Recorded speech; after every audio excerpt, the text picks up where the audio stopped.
Para din ako papagod si Pipe. Ay, si Biancy pala. Kawawa rin kasi siya eh. Minsan, lalakad mo. Hello po sa ating lahat, Kuya Earls.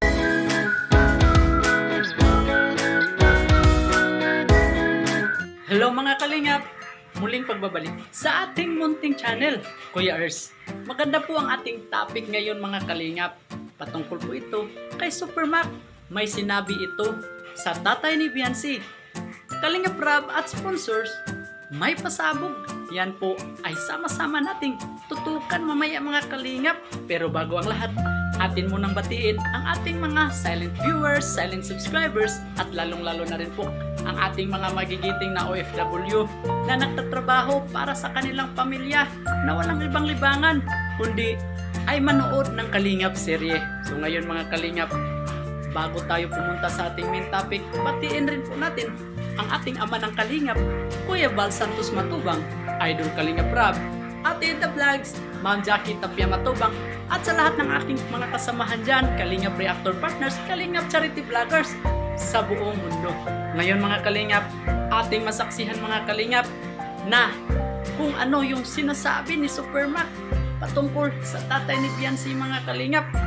Ito ba ay makapagbigay ng saya sa tatay ni Biancy o masurprise siya sa mga pasabog ni Kalingap Rab at sa mga sponsors? So tara mga Kalingap, please watch this. Po. Kailangan po kasi kayo dun tayo. At kayo yung pipirma dun sa kasulatan. Kala ko, tapos na. Kala ko siya na yun. Kala ko nga rin po eh. Mayroon pa palang iba. May binili pa yata pong isa pang lupa. Kumusta na naman po yung yung tricycle nyo dyan? Ayos naman. Ay, taga-hatid at sundo ng mga estudyante. So nagagamit nyo na pala po Oo. yan. Marunong naman po kayo maggamit pala. Marunong na. Dandahan lang. Baguhan pa lang po kayo? Laking tulong na po yan at hindi na sila naglalakad kahit tanghali ng pag uuwi nila kainiti. Bakit? Nalakad sila. Bakit po uwian po ba siya dito pag tanghali? Minsan po pag yung wala silang pasok, malaking tulong yan sa kanila. Buti naman. Pag uuwi hindi na sila lalakad. Para din ako papagod si Pipe. Ay, si Biancy pala. Kawawa rin kasi siya eh. Minsan, lalakad mo. Opo, at minsan nasakit na yung mga binti niya eh, kakalalakad. Mahirap namang sunduin dito kasi sobrang layo talaga nito sa amin. Talagang Malayo. sadya. Dito na tayo tay. Bahay nyo. Sinisimulan na pala. Oo. Diliot na pala. Okay lang po. Sinisimulan na pala, Kuya Ram. Ha? Sinisimulan na po pala. Bale, yun nga, pinaano kita kay Eds kasi ito pong isang lupa ay kukunin na rin natin. Dahil yan kay, sa mga sponsors natin, kay Tita Ping. Thank you po Tita Ping, Mami Rexy, Sir Leo D, Tita Ana of Japan. Maraming salamat po sa inyo at sa lahat po na nagmamahal kay Biancy. Tara tayo, dito tayo. Ito sila Supermac, Superandoy, si Kenji. Kala ko siya na yun. Dito na tayo. Pa pala. Okay, laki Laki. Ganda. So, ito Mac, 200 square meter to, So, anong plano natin yan? Huwag niyong isagad yung bahay doon. Dapat yung bahay dito palagi sa likod. natin ng 5 meters. At ang sabi daw, may kalsada daw dyan na gagawin. Kalsada. Paikot. O, paano yan? Anong plano natin dyan? Pero dito lagi tayo harap sa main. Harap tayo dito. Dito lagi. Pero huwag mong isagad niya kasi baka mag-widening dyan bigla. Di natin Hindi, alam. okay na yan. Yung may tali na yun, hanggang dyan na yan, yung may butterboard na yan. Kasi sinukat ko na yun sa kalsada, yung 5 meters galing sa sentro, tapos yung pathway, bali 6 meters, kaya nakatras na talaga yan. Tapos umatras ulit ako ng nasa 5 meters para sa tindahan na itatayo. Yan! Galing! Kaya dito tayo magsisimula ng bahay. May tindahan pala. Katapat halos yung poste na yung karatig. So, 200 square meters to. Pero yung sasagad mo doon sa likod, o may 1 meter Hindi. lang? May pa rin dyan, may bakante pa rin dyan sa likod kasi kung ma-extend naman sila dun ba, okay na yan. Gigitna mo na lang? O, nakagitna lang siya. Anong sukat itong bahay? Halos papalo ng 7.5 by 8. Okay. Tapos up and down siya. Up and down. Yun. Laki. Tay, congrats tay. Tapos kung isasagad natin ng slab yung garahe, mas lalaki yun. Sasagad ito sa load yan. Mm. Basta't may Ano siya, tayo? may picture ang garahe. mag-sketch tayo kung ano yung magiging. 5 meters. Basta meron siya palaging. Saan ka dito o sa kabila? Dito. Dito na lang. Ayun. Kasi malay mo, baka magka 4 wheels sila tatay. Hindi, yung tricycle, garayan ng tricycle, di ba? Ayos yung Pwede tricycle. may kakain ng tricycle sa likod o sasakyan. Ayan. Kasi pasok siya eh. So yan mga kalingap, no, sinisimulan natin. Ito na, meron na agad ano. Okay, butterboard. Kanina lang po sila nag-start. Kanina lang. Bilis. Mm. Lalo na pag ano na siguro. Ayan. So, ito mga kalingap. Asan si babayaran natin yung another 100 square meter? Akan yung bag ko, kuya. Ayun mga kalingap, na-surpresa po talaga yung tatay ni Biancy. Akala niya maliit lang yung lupa na nabili.